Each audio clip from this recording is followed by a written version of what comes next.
Sean bienvenidos y bienvenidas al octavo episodio de la quinta temporada de Dataacción, nuestra comunidad digital de práctica e intercambio de conocimiento. Dataacción es una producción del Proyecto Regional Infosegura del Programa de Naciones Unidas para el Desarrollo PNUD, que cuenta con el apoyo de la Agencia de los Estados Unidos para el Desarrollo Internacional, USAID.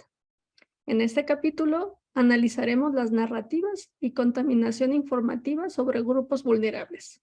Es el caso de mujeres y la comunidad LGBTIQ+, en Panamá, y migrantes retornados en Venezuela. Para ello, contaremos con la participación de Aleida Ferreira, representante residente adjunta de PNUD en Panamá, Manuel Rodríguez, asesor de comunicaciones de PNUD Panamá, Daniel Barraez, gerente del Centro de Desarrollo Humano y ODS de PNUD Venezuela, y como siempre, Marcela Smoot, coordinadora regional de PNUD Infosegura. Como es costumbre, en nuestros episodios de Dataacción tendremos un espacio para comentarios y preguntas de los asistentes. Pueden ir dejando sus preguntas en la sección correspondiente. Les pido identificarse al hacer la pregunta e indicar a quién o a quiénes va dirigida.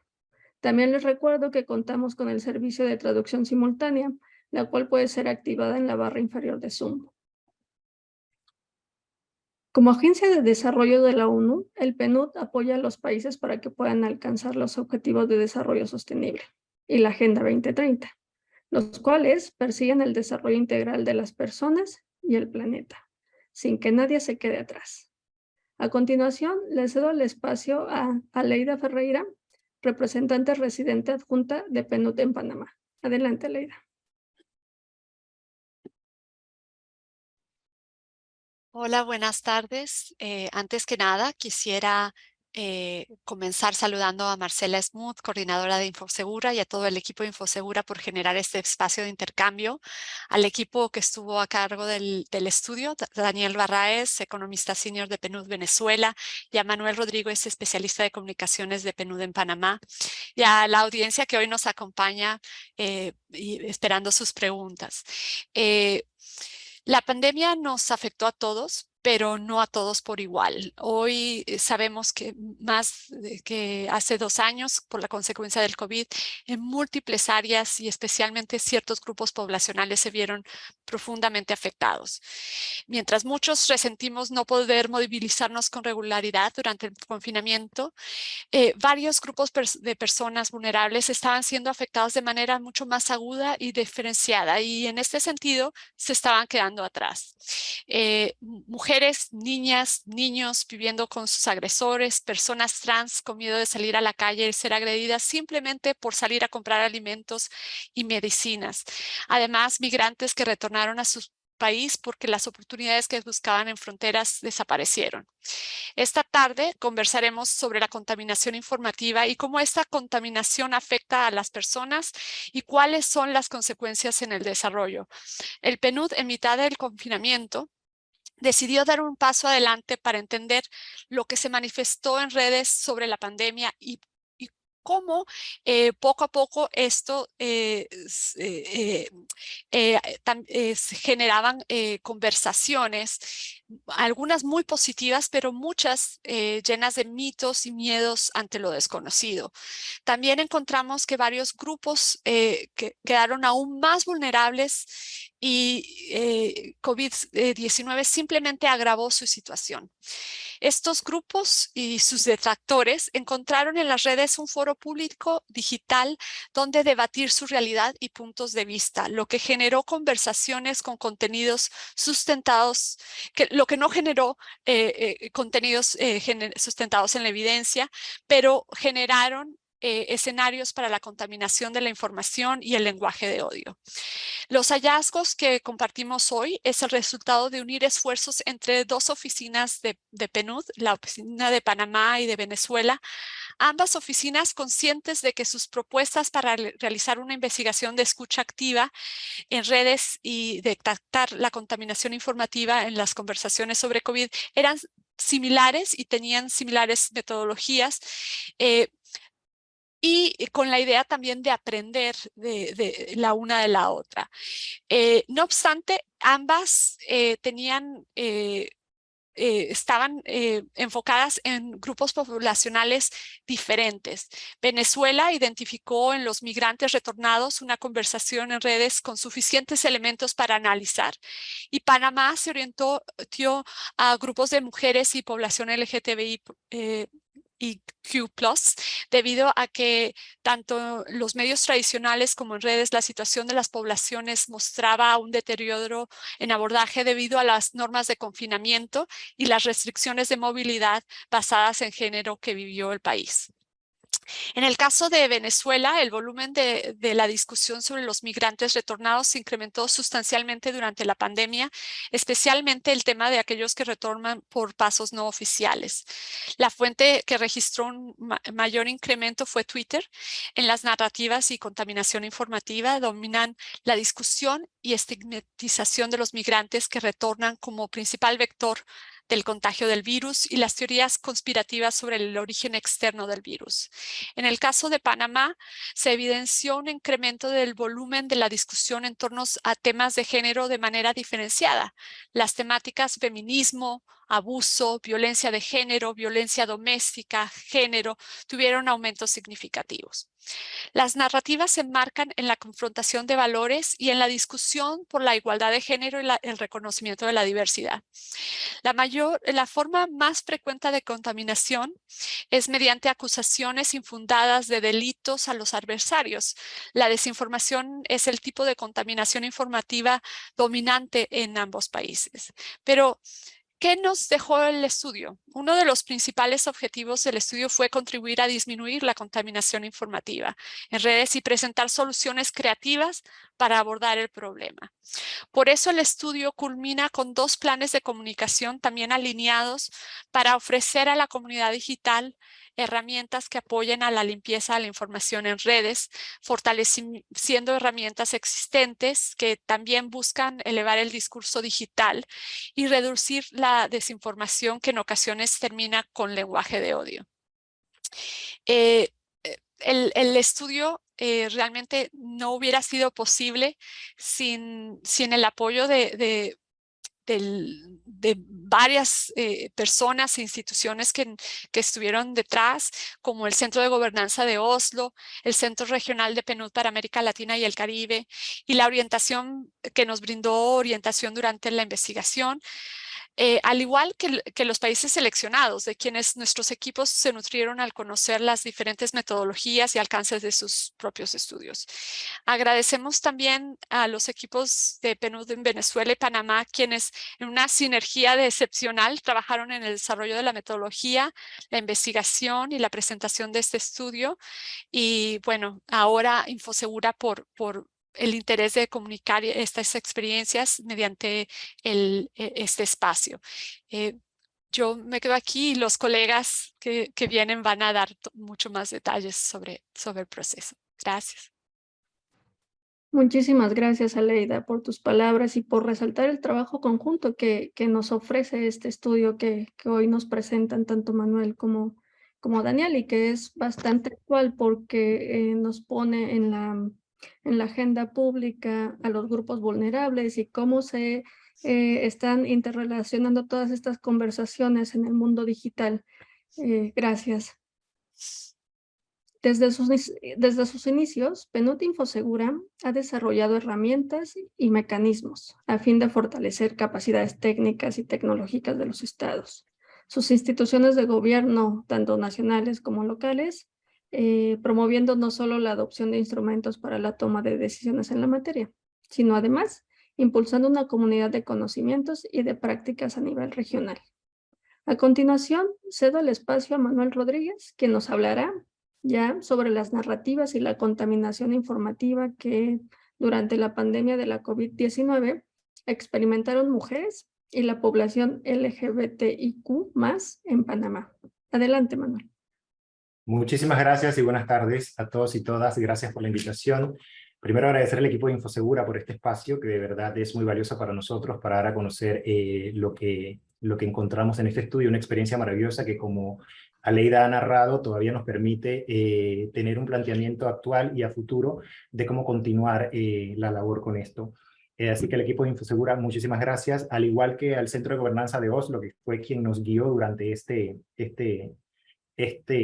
proyecto para lograrlo, y a nuestro equipo de colegas en Venezuela, que fueron una herramienta súper fundamental para nosotros durante la investigación. Entonces, como el tiempo apremia y tenemos poco tiempo para compartirles, vamos a empezar con la presentación y un poco los casos de estudio. Primero vamos a empezar con el caso de Panamá y luego con el caso de Venezuela. Como también mencionó Aleida, ambas metodologías fueron muy parecidas. Antes de eso, algunas precisiones iniciales. El estudio está hecho durante los primeros meses de la pandemia, cuando nuestros países estaban en confinamiento. Decirles que en el caso de Panamá es uno de los países que ha tenido el confinamiento más largo y estricto de los países de la región, con lo cual también eso tuvo sus consecuencias sobre algunas poblaciones, y que fue lo que nos motivó a investigar.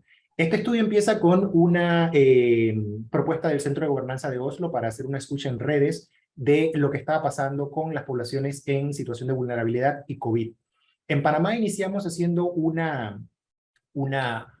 un poco un paneo de cuáles grupos vulnerables estaban siendo afectados durante la pandemia, y empezamos haciendo paneos con grupos minoritarios que vivían en situación de vulnerabilidad, y nos dimos cuenta de que el diálogo estaba siendo orientado hacia los grupos de mujeres por el incremento de violencia doméstica, y por la población LGBT, también, que fue visibilizado sobre todo con los casos de las mujeres trans, por el hecho de que como la segregación en Panamá para salir a compras de víveres y medicinas se hizo por sexo y género, había un tema muy sensible con las mujeres trans, porque pues su cédula no correspondía a su género, y su apariencia física no correspondía a lo que decía su cédula. Entonces tenían problemas con las autoridades para dejarles entrar a los accesos. Eso fue lo que encontramos, y luego empezamos a hacer la narrativa del estudio. Más adelante Daniel también vuelve un poco sobre la metodología y el contexto, pero para darles un avance, un poco los conceptos que investigamos fueron desinformación, información errónea e información maliciosa, y terminamos investigando un poco también lo que encontramos en lenguaje de odio. Y aquí un poco las definiciones, ¿no? En desinformación, que es información falsa, que intenta perjudicar; la errónea es información que es falsa, pero que de alguna manera no pretende perjudicar; y la maliciosa, pues, es la información que se manipula con la intención de, con alguna intención básicamente negativa. La metodología que usamos, un poco también, la construcción primero de una base de datos. Identificamos narrativas, identificamos la contaminación donde la había, detectamos las comunidades que estaban contaminando esas narrativas, y hicimos un análisis de métrica finalmente. Otra precisión fue, utilizamos Twitter, también Daniel puede abordarlo un poco más adelante, porque el diálogo social, el diálogo político, el diálogo que nos interesaba en ese momento se estaba dando en Twitter, era la red que privaba ese diálogo, y luego también porque los datos de Twitter son fáciles de manejar al ser datos abiertos, lo que no ocurre con Facebook Meta, que maneja Facebook e Instagram, que tienen una política de datos más cerrados, y es un poco más complicado hacer ese análisis. Pero en este momento nos sirvió utilizar Twitter porque el diálogo se estaba dando básicamente en Twitter. Entonces empezamos con el impacto de la pandemia y la discusión en Twitter. La discusión general sobre el grupos de mujeres y comunidad LGBT se incrementó durante la pandemia de manera desigual, como decimos, ¿no? Los temas, por ejemplo, de violencia se incrementaron, violencia de género, y abuso, básicamente por el diálogo que se estaba dando en Internet y las protestas, o de alguna manera la visibilización de las personas de que estaba pasando algo. Población de la diversidad sexual también incrementó un poco más, y empezó también el tema de género.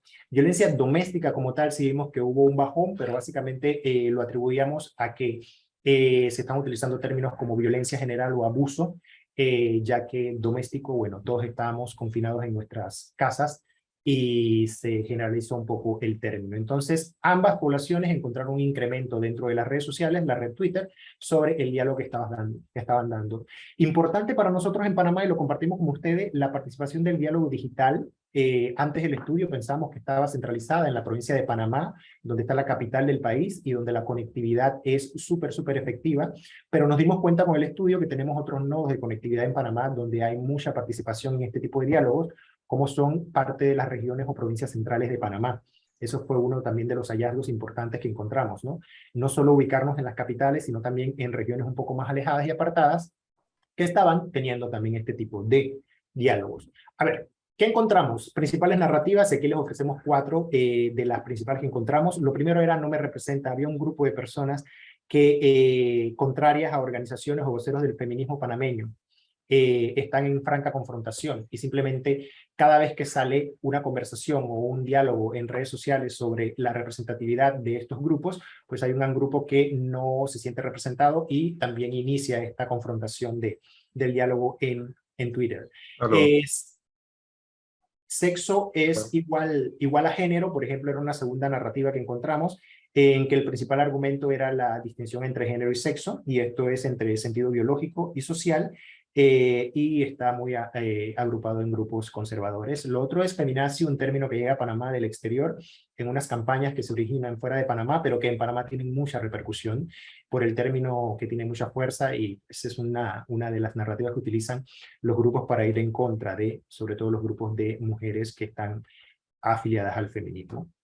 Y luego también volvemos a la confrontación entre grupos conservadores y grupos más liberales que habla del matrimonio que es entre un hombre y una mujer, con lo cual entra el diálogo de confrontación dentro de las redes sociales para grupos de la diversidad sexual. Aquí un poco cómo se veían las narrativas, el no me representan es el mayor, el 55%, y luego viene el matrimonio igual hombre-mujer, se va más allá del 30%, el género sexo que va a 11%, con lo cual hace casi la mitad del diálogo en Internet en Twitter, perdón, para este tipo de narrativas que no estaban confrontando, no estaban llevándose de buena manera durante el confinamiento. Vuelvo y les recuerdo, esto fue hecho durante el primer periodo del confinamiento en nuestros países. La realidad era que todos estábamos en nuestras casas trabajando o haciendo nuestra vida diaria, y ese fue el periodo que medimos durante el confinamiento. Bien, información contaminada que encontramos. Aquí pueden ver un poco los números. Cuando limpiamos nos dimos cuenta de que también había mucho diálogo positivo en Internet. No era que todo era negativo, pero sí encontramos que lo negativo tenía una fuerza extraordinaria y una fuerza que a veces superaba a lo positivo. Con lo cual entonces nos preocupamos mucho por entender lo que estaba pasando y las narrativas cómo las estamos viendo. En desinformación, información errónea, información maliciosa, vemos cómo se distribuyen en estas narrativas que les presentamos anteriormente, dónde estaba el diálogo. Por ejemplo, feminazi no tenía ningún tipo de clasificación porque era información que venía de afuera y simplemente se tuiteaba o se retuiteaba, pero sí habían conversaciones en otros escenarios o en otras narrativas que eran un poco más fuertes. Información contaminada per se, ya cuando aislamos toda esta contaminación de la información, como les digo, no todo era contaminado, pero había una gran cantidad de información contaminada. Cuando aislamos la información contaminada en la discusión en Twitter, nos damos cuenta que hay una proporción bastante importante de dónde estaba la contaminación, que no pertenecía definitivamente a una narrativa, lo que le queremos decir que no había ningún vínculo con las narrativas que estábamos estudiando dentro de la contaminación, pero que en contaminación sí había un grupo de narrativa. Entonces esto nos representa poco menos del 50% de la conversación, pero una conversación bastante importante de lo que encontramos. Como pueden ver, la mayoría no estaba contaminado, pero este 0.3% de contaminación que nos llevaba al 75.6% de desinformación y el resto en información errónea y en información maliciosa era muy importante. ¿Y por qué era muy importante en este punto? Porque si bien la información en Twitter estaba siendo manejada de esta manera y uno pensaría, bueno, son pocos los mensajes o las narrativas no son tan fuertes, pues sucedía en ese momento que esta información contaminada, ya sea por contaminación, desinformación, información errónea, se pasaba a grupos de WhatsApp.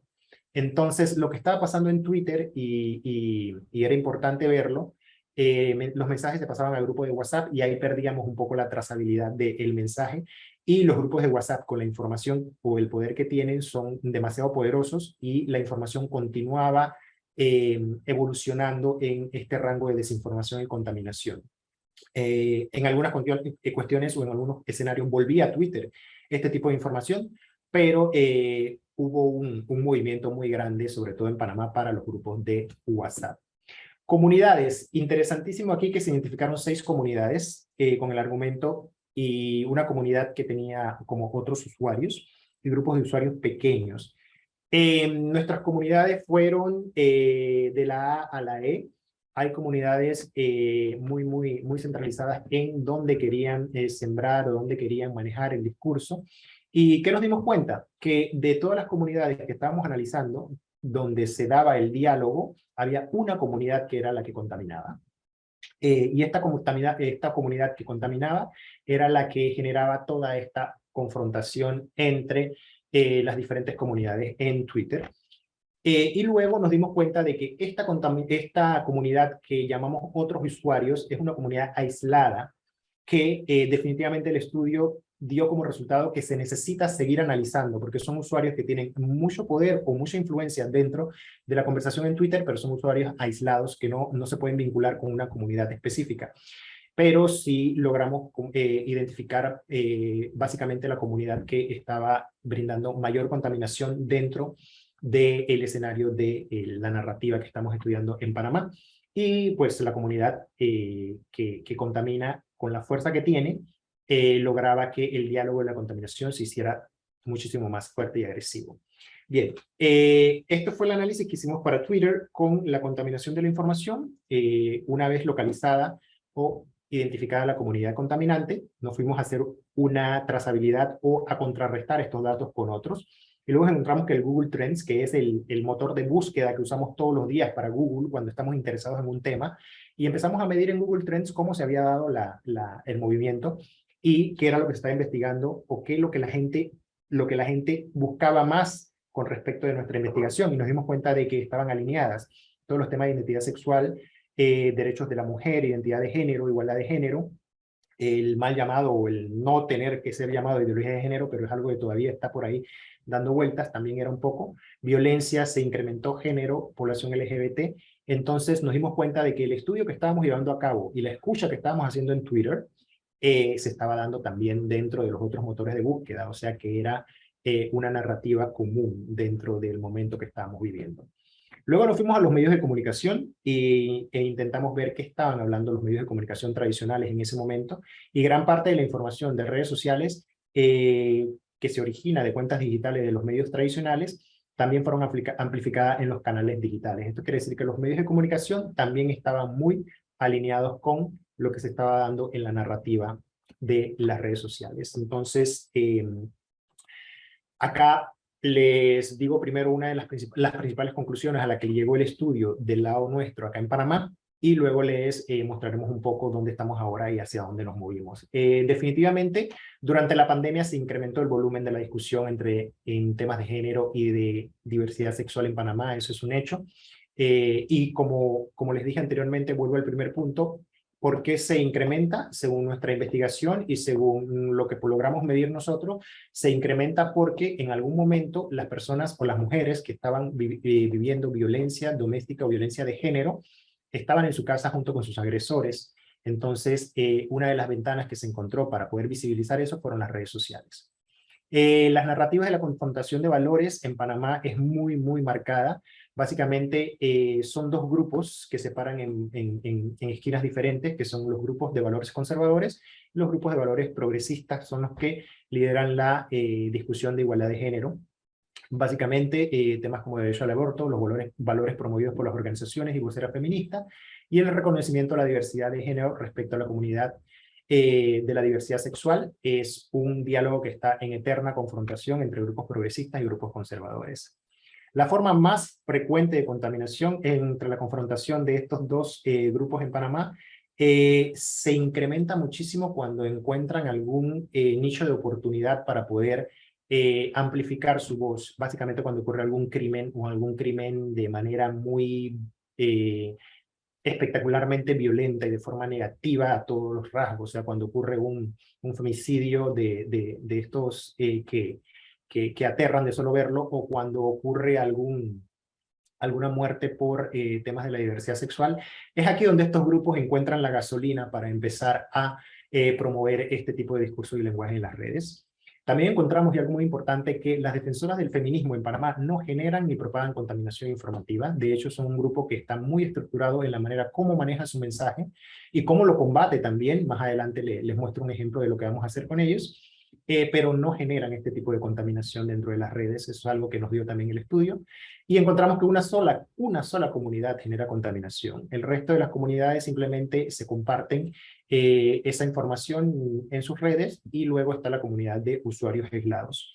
También encontramos que Google Trends y otros motores de búsquedas alinearon el estudio. O sea, nos dijeron si lo que estamos investigando ustedes en este estudio también es algo que se refleja dentro de otros motores de búsqueda que las personas están interesadas en esto.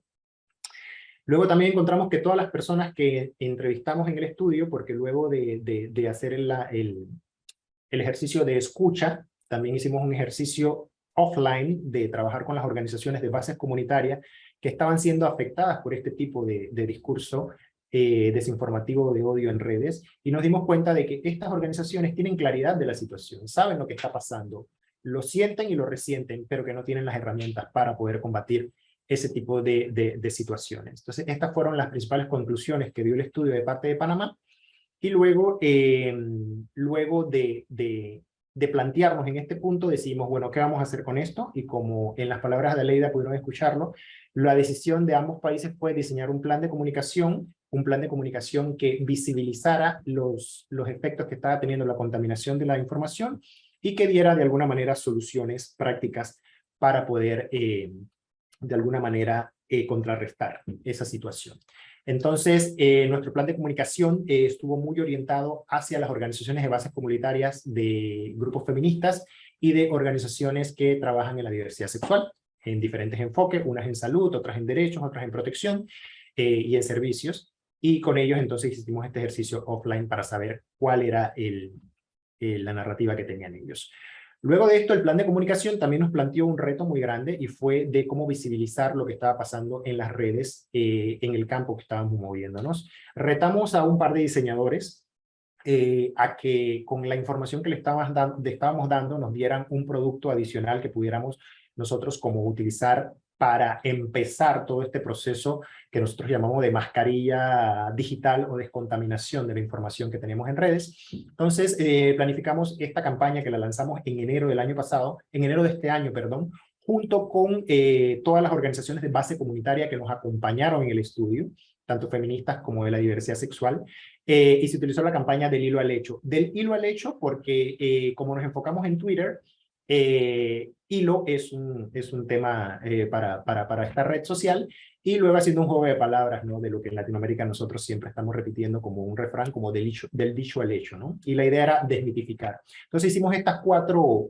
tarjetas con algunos mensajes muy, muy fuertes y poderosos que todavía seguimos utilizando, pero básicamente era visibilizar que el tema está, que el tema existe, y que no es que nos lo estamos inventando, y que tenemos evidencia científica para demostrarlo. Entonces, del hilo al hecho demostraba un poco llamar la atención en redes de lo que es violencia.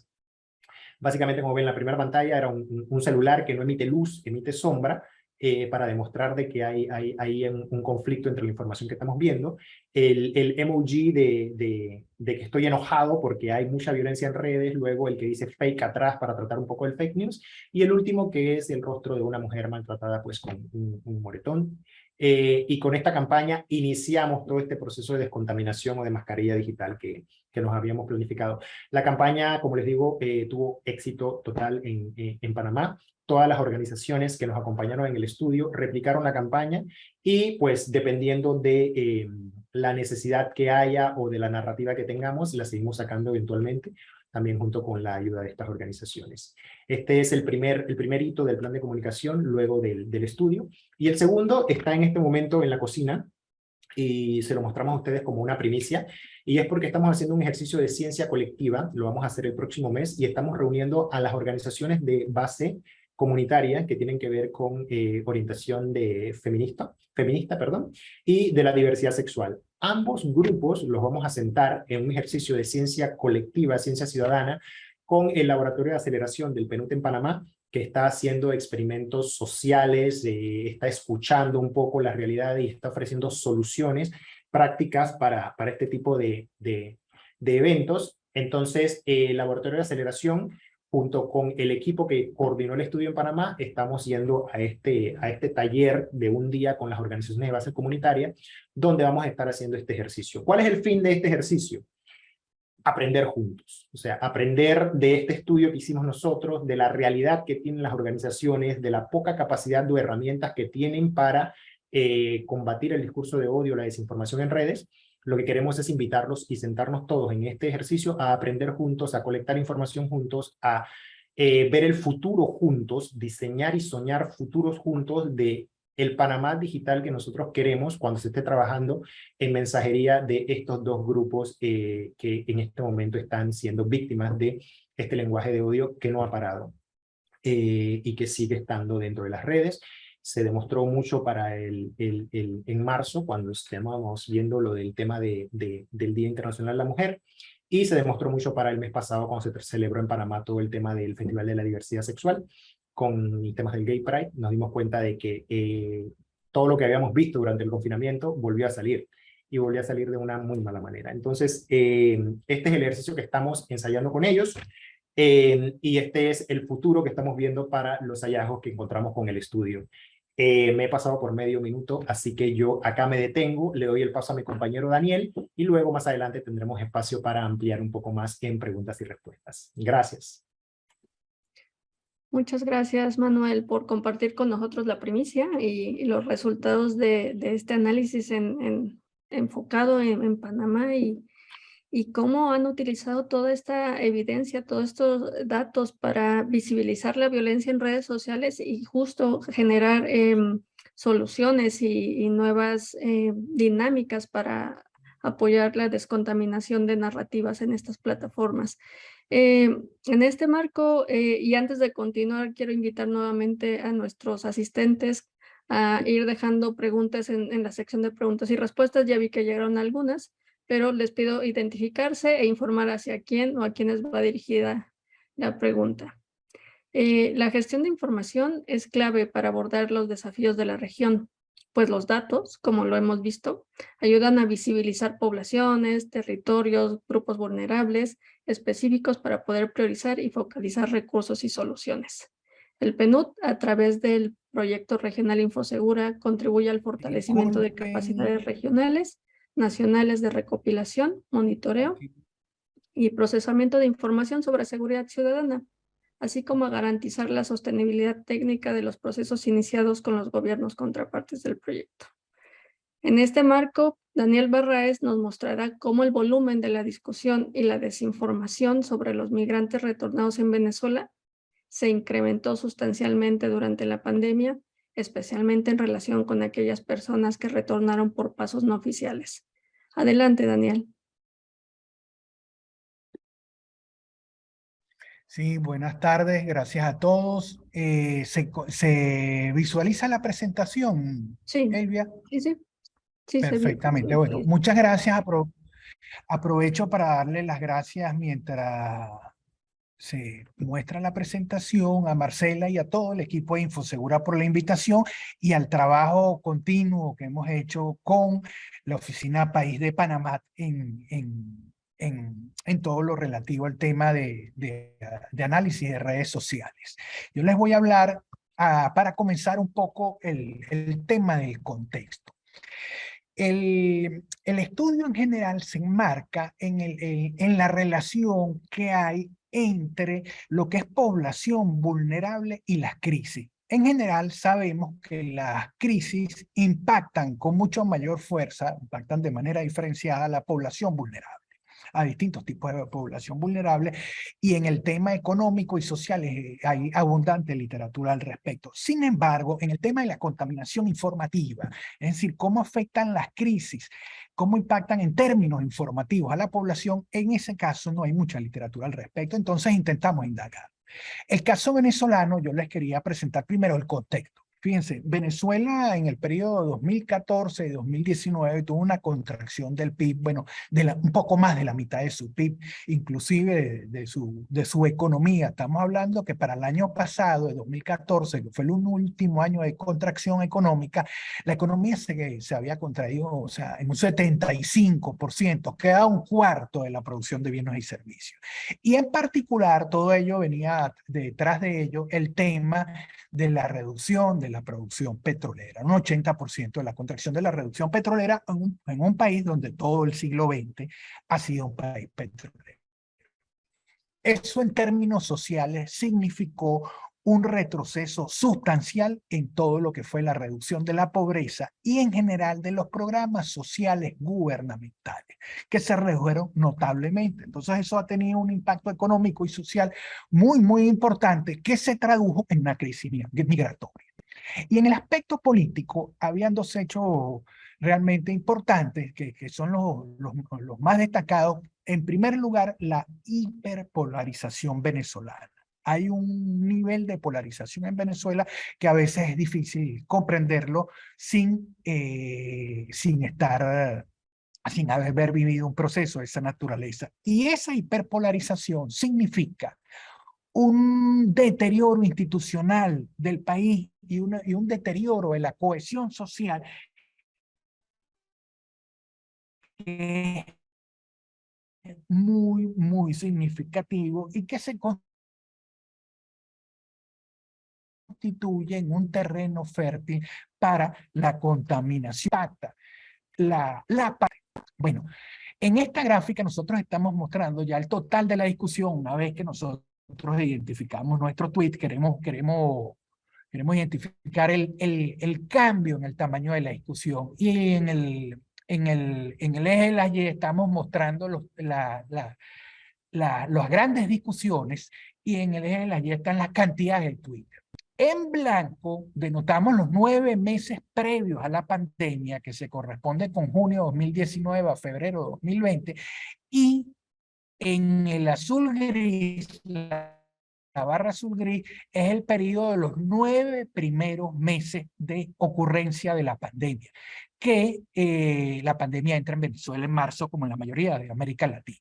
Entonces fíjense que durante los primeros 9 meses hay 540.000 tweets, mientras que en los 9 meses anteriores a la pandemia hay 380.000 tweets. O sea, tienes un incremento más o menos del 50%. Y se incrementan casi todas las temáticas, la temática de frontera, retorno, la de migrantes queda más o menos igual, pero la que tiene un incremento significativo es la que dice trocheros. La palabra, los trocheros, se refieren de manera peyorativa a aquellas personas que cruzan la frontera por los pasos no oficiales, los llamados caminos verdes, ¿no? Son aquellos que atraviesan ríos, no van por carreteras, no tienen controles sanitarios.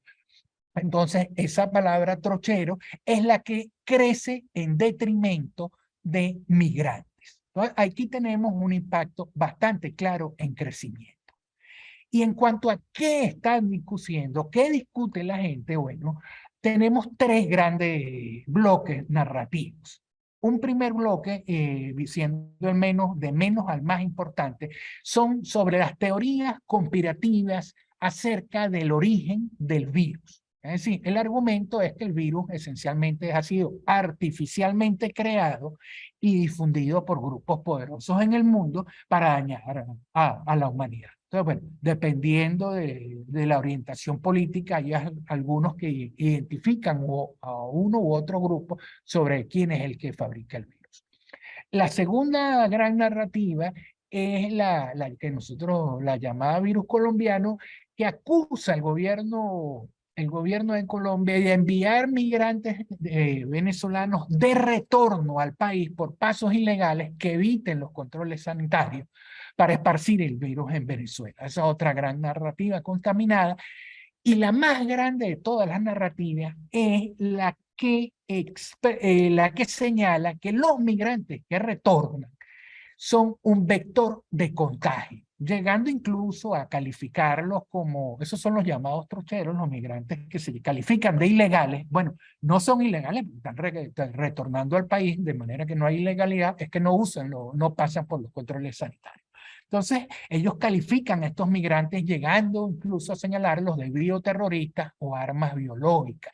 Y es la gran narrativa dominante. El 83% está dominada por esta narrativa, de todas estas grandes narrativas. Y lo que explota es probablemente el sentimiento más antiguo en las pandemias, que es el temor al contagio. Efectivamente, aquí en esta lámina nos mostramos cómo, al igual de lo que ocurría en Panamá, los tweets sin contaminación son el 96.8%, 98.6%, mientras que los contaminados son 1,4%. Es un fenómeno pequeño, pero significativo. Es decir, los tweets que tienen contaminación son más o menos alrededor de 8.000 tweets. Y predomina dentro de los tweets contaminados la desinformación, es decir, información que es falsa y al mismo tiempo pretende dañar. Por otra parte, estas tres narrativas que nosotros ubicamos son casi la mitad, y la otra mitad de tweets no están en estas narrativas, de manera que no son exhaustivas y tienden a ser, digamos, una discusión un poco menos estructurada, está más desestructurada. Al igual que en Panamá, nosotros detectamos un conjunto de comunidades, en este caso son 6, denotadas por letras, y como las flechas apuntan a dónde está el origen de la contaminación. Y como podemos ver, hay varias que tienen apuntadas flechas, las comunidades, mientras que hay un par que no generan ningún tipo, están aisladas del mundo de la desinformación, de la contaminación informativa. Son comunidades o esencialmente vinculadas a ONG que tratan de tener una actitud, un mensaje positivo sobre estas comunidades. Cuando hablamos de comunidades nos queremos referir a grupos de usuarios que están vinculados, que se vinculan por la vía del retweet o like en el mensaje. Por otra parte, aquí cruzamos con Google Trends, ¿no? Así, esta es otra manera de chequear la información, y si uno ve que Twitter, en un sentido económico, es la oferta de información donde la gente pretende colocar sus opiniones, el Google Trends representa más bien las demandas informativas, cuando la gente busca información en Google. Y se ve igualmente en los 9 meses anteriores y los primeros 9 meses de la pandemia que los términos bioterroristas, arma biológica, que son los términos peyorativos con que se refieren a los migrantes, tuvieron un crecimiento de 1850%, es decir, entre 15 y 20 veces más.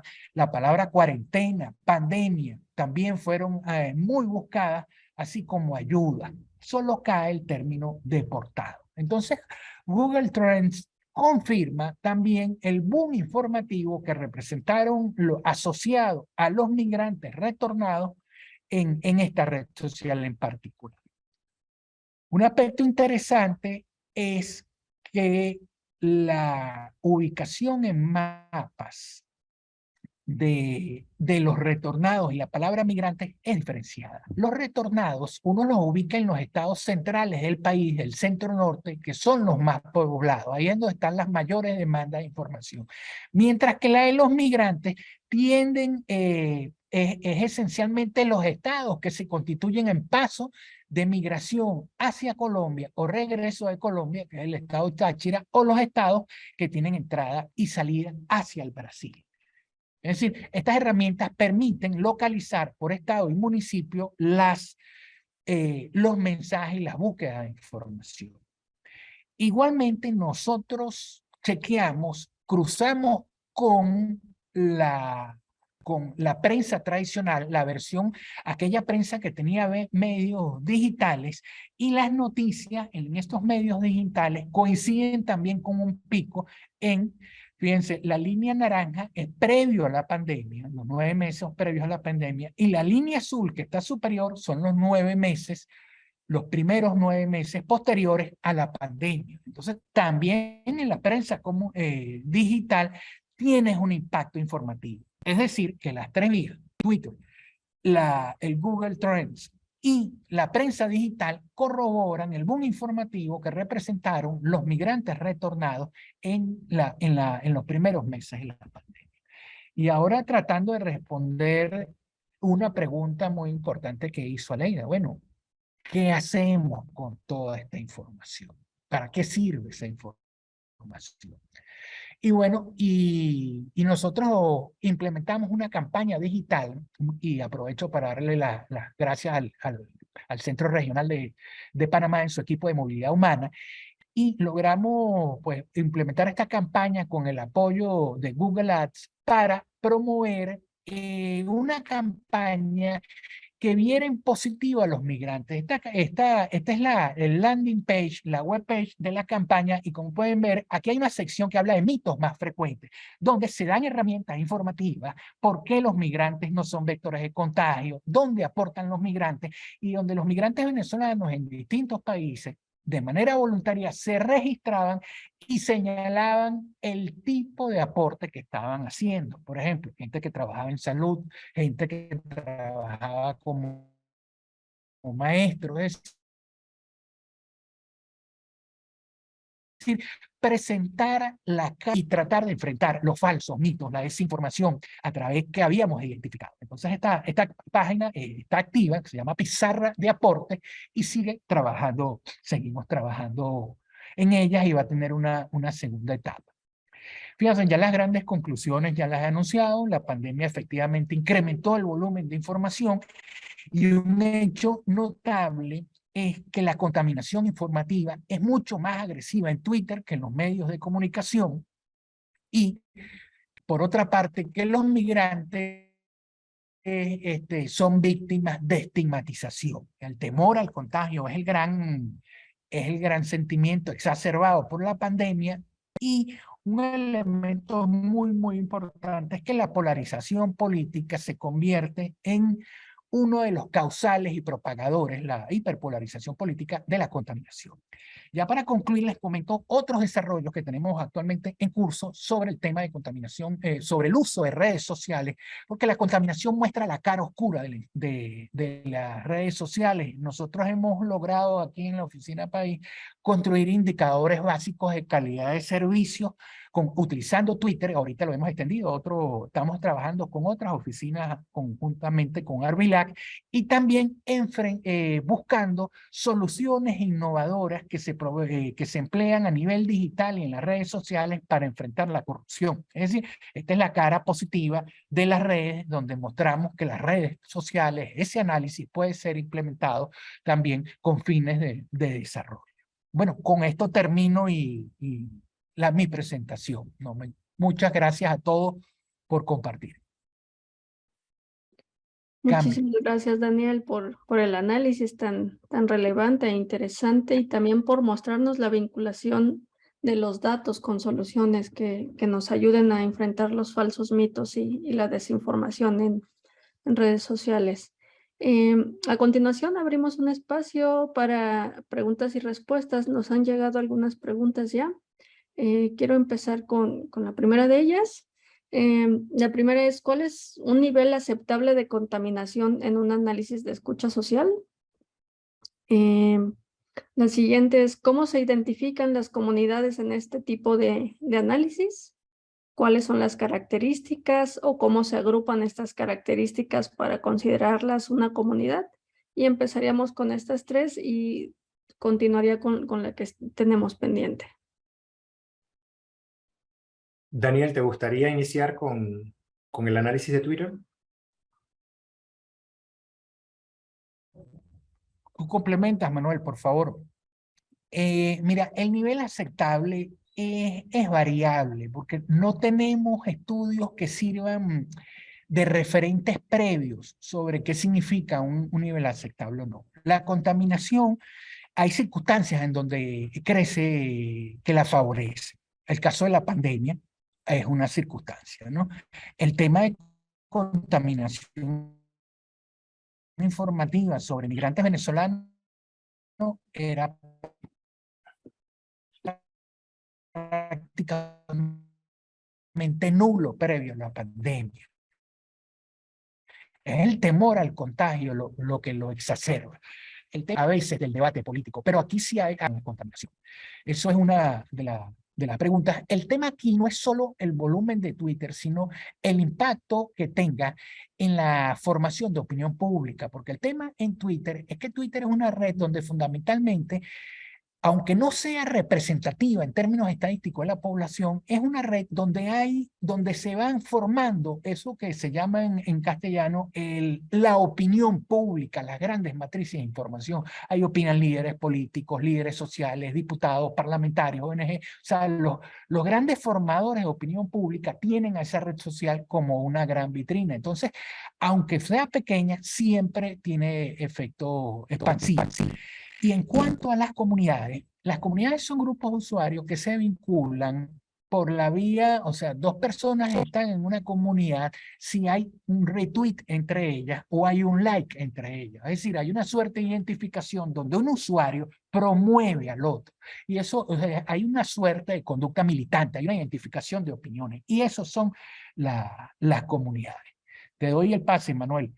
Sí, básicamente las comunidades, gente que tiene afín, ¿no? Que tiene alguna afinidad dentro de la narrativa que se está discutiendo en Twitter, como dice Daniel, con un retweet o con un like, pero también gente que le da un endorsement al mensaje o al discurso, con lo cual se va creando. Y luego lo notamos también, luego cuando vemos, analizando un poco las comunidades, nos damos cuenta de que, por ejemplo, la prensa es una de las comunidades, los periodistas, también están los activistas. Entonces, vamos agrupándolos a ellos de acuerdo al mensaje y de cómo se alinean dentro y se apoyan unos a otros dentro del mensaje.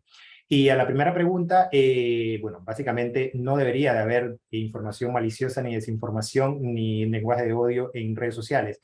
El indicador debería ser 0, porque estamos hablando de información o de manejo de información que de verdad es muy vital y que a veces salva o quita vidas. O sea, estamos hablando de algo que tiene mucho poder y que es de cómo se maneja la información.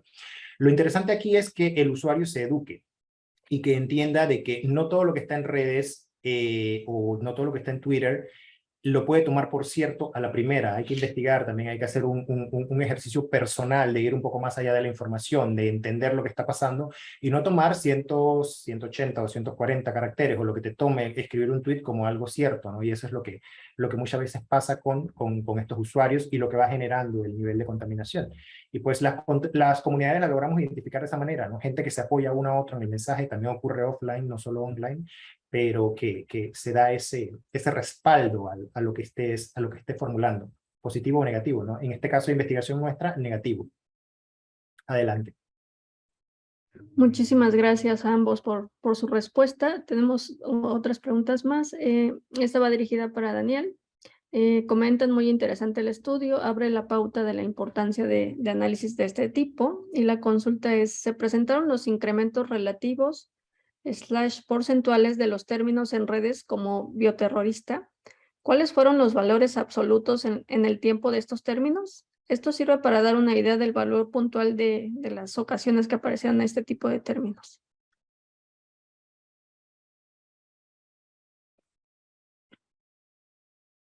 Adelante, Daniel.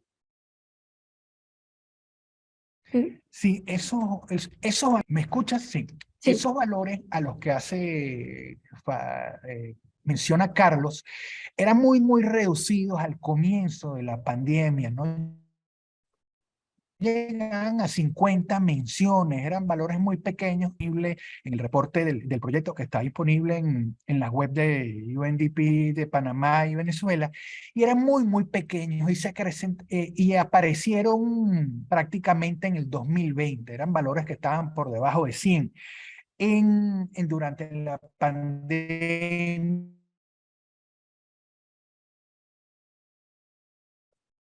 sí incrementaron, eran ya mucho más de 5.000 Twitter, o sea que tienen un crecimiento bastante importante.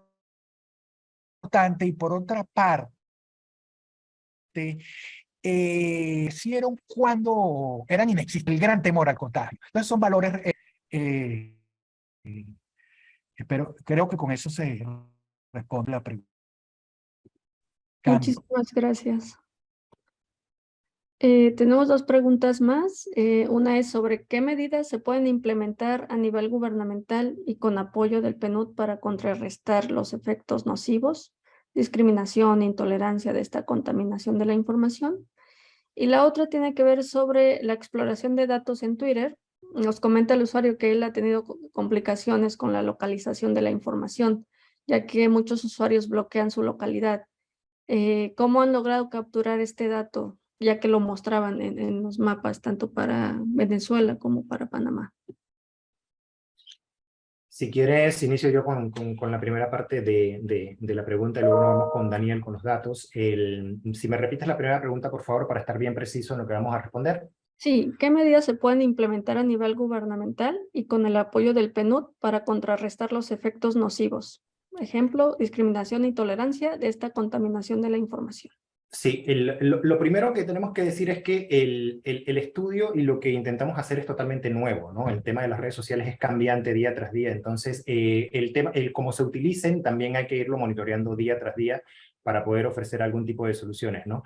Hay diferentes tipos de medidas. Por ejemplo, en el caso de Panamá, identificamos que si hay campañas negativas en redes, pues nosotros vamos a responder con una campaña positiva también para nivelar un poco ese lenguaje.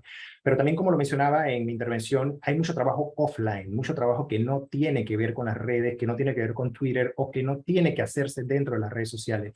Es un trabajo que tiene que hacerse fuera de las redes para entender lo que está pasando, para entender el concepto, para entender por qué vienen este tipo de narrativas, para entonces implementar soluciones, ¿no?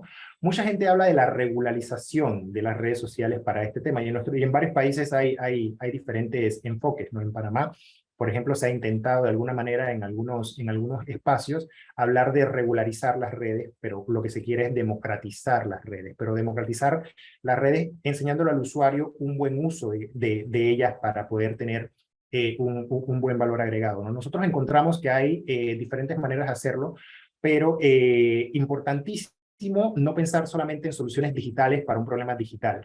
Hay un tema de persona, porque es comportamiento humano, que podemos trabajar fuera de las redes, por ejemplo, con este tipo de campañas o con este tipo de ejercicios para entender mucho mejor el entorno y saber cómo construir narrativas que puedan contrarrestar ese efecto, ¿no? Digitalmente también se pueden hacer muchas cosas, como por ejemplo yo recuerdo mucho una campaña que hubo en Panamá, que fue muy bien llevada y fue un buen ejercicio, que era cuando se estaba tratando de promover una ley para limitar el acceso al aborto, por ejemplo, la decisión de la mujer sobre la decisión de abortar o no. Los grupos empezaron la campaña hablando del derecho que tiene la persona, del derecho que tiene la mujer, del derecho que tengo yo sobre mi cuerpo. Y eso no está pegando. O sea, de hecho a pesar de que el mensaje era muy positivo, de que el mensaje estaba muy bien elaborado, realmente no estaba calando en poder contrarrestar ese tipo de discusiones en redes. Cuando se transformó el mensaje a la experiencia de la mujer, hablando del dolor como persona que había pasado por ese proceso, todo cambió. Entonces hay que ensayar diferentes maneras de hacerlo. En este caso, la campaña que les pongo, cuando empezábamos a hablar, lo hizo, no fue una campaña PNUD, fue una campaña que seguimos muy de cerca, porque tenía que ver mucho con igualdad de género. Pero cuando los grupos empezaron a plantear su posición de es mi derecho, no había una buena reacción. Pero cuando los grupos empezaron a plantear la situación de yo lo sufrí, yo lo viví, esta es mi historia, entonces sí hubo una buena contribución a que el discurso fuese un poco más bajo. Entonces hay que ensayar diferentes términos, pero vuelvo y repito, muchas de las soluciones están fuera de las redes, no en las redes, y hay que hacer un trabajo offline. Daniel, te paso la siguiente pregunta. Gracias, Manuel. Sobre la pregunta, ¿cómo identificar la localización de la información? Fíjate, hay esencialmente dos vías. Una que señala en la pregunta es que el usuario proporcione o deje abierto la posibilidad de localizar su emisión. Y esa es poco efectiva porque tienes que, si es un caso de un celular, tienes que tener el GPS activo o tienes que haberte registrado, tiene que haber una autorización expresa. Hay otra alternativa que da muchos mejores resultados, es cuando en el texto del mensaje está la localización presente. Es decir, te señala en tal ciudad, en tal municipio, en tal calle tenemos problemas de esta naturaleza. Entonces, claro, eso requiere herramientas de lo que se llama el text mining, o sea, el minado de texto. Son herramientas especiales para el procesamiento de texto. Son un poco más complicadas, pero hay mucho mayor volumen de tweets que lo expresan de esa manera a través de su mensaje que en la captura digital de la información que el usuario lo autorice. Cambio. Y Muchísimas aquí, si me gracias. permite complementar, aquí entra también un poco el paquete de la persona, ¿no? Porque hay muchas herramientas digitales que pueden leerte eso, pero también cuando Daniel dice en el tweet viene la localización porque la persona lo involucra. Ya aquí no estamos hablando de máquinas o de robots que están leyendo, estamos hablando de personas que están analizando la información, y eso hace también que tenga una diversidad y un enriquecimiento total, ¿no? Porque estás utilizando programas que de alguna manera tienen algo de inteligencia artificial, pero también el ser humano está interviniendo en cómo se está haciendo el análisis.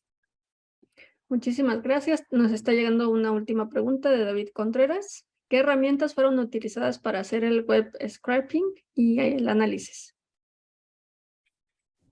No hay scrapping como tal, porque el scrapping es sencillamente que tú pues te traigas la información que se despliegue en la pantalla de una computadora. Aquí lo que hubo...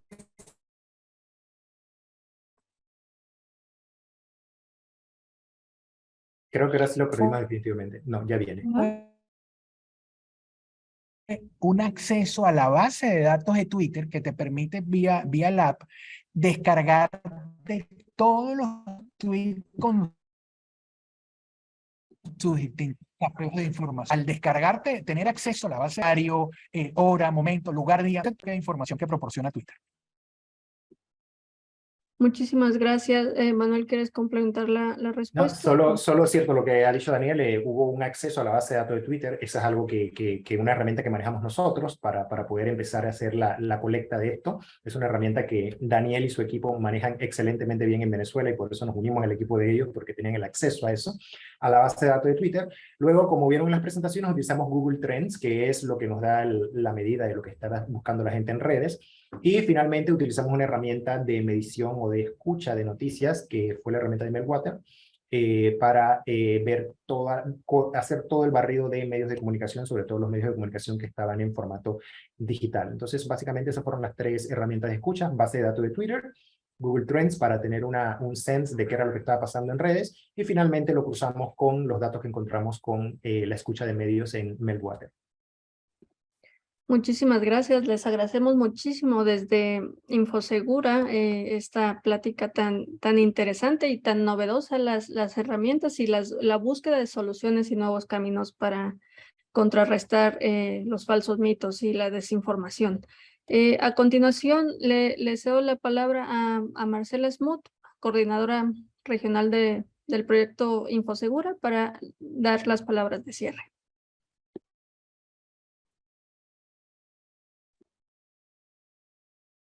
Muchísimas gracias, Elvia. Quiero agradecer de manera especial a mis colegas, a Leida Ferreira, a Manuel Rodríguez y a Daniel Barraez, que nos acompañaron el día de hoy en esta presentación tan novedosa y tan interesante, para fortalecer la reflexión, conocer y analizar la información sobre las condiciones que viven y afectan a las poblaciones más vulnerables, y fortalecer la recolección de datos a través de diferentes fuentes es sin duda una de las preocupaciones presentes al momento del desarrollo de las políticas públicas y del respectivo monitoreo y seguimiento.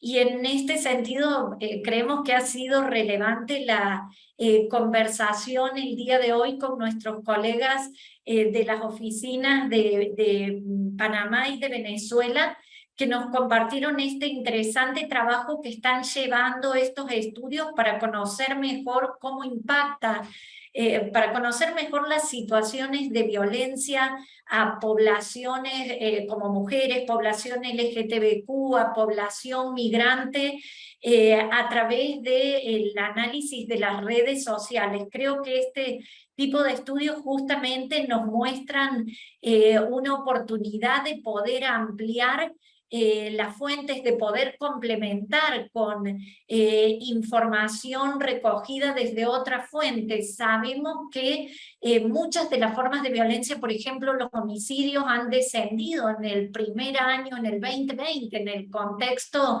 de restricción de movilidad a causa del COVID. Sin embargo, también sabemos que otras formas de violencia se venían incrementando, que el COVID-19 y las medidas que fueron tomando han ido cambiando las dinámicas relacionales, las dinámicas de violencia, de las cuales todavía hay muchas que estamos tratando de entender mucho más, y de las cuales, a pesar de que vamos tratando de conocer a través de datos administrativos, a través de encuestas, necesitamos cada vez más buscar fuentes complementarias de información, y creo que el ejercicio de análisis, de escucha, el ejercicio de las conversaciones que están pasando a través de las redes sociales es clave, porque impactan en el reforzamiento de determinados mitos, en la construcción de esta opinión pública,